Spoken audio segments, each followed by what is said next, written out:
Ni lagu kisah Cik Siti Wan Kembang. Lagu enggak nodeng asalnya, tapi saya cuba yak sikit-sikit dia nyanyi dia.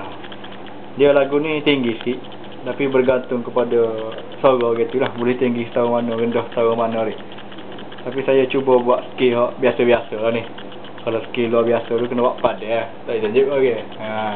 Ni munggu ni buat kitak Okey, mula tarik nafas vokal lah. Kita kena tarik nafas dulu 15 kali.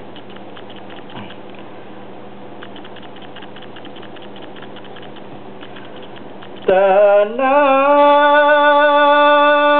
serendah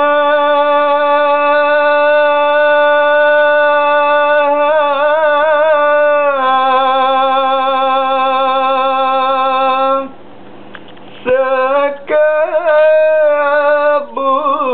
bunga di situlah riwayat bermula. Seorang raja terkenal namanya,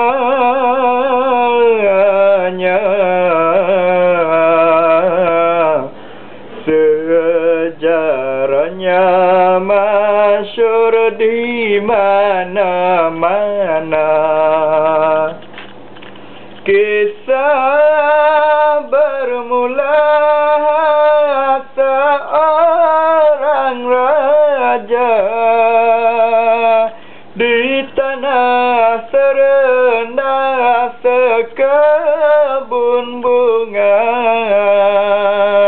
memerintah negeri adil saksama, seluruh rakyat hidup bahagia. Cik Siti Wan Kembang digelar nama raja perempuan bijak laksana,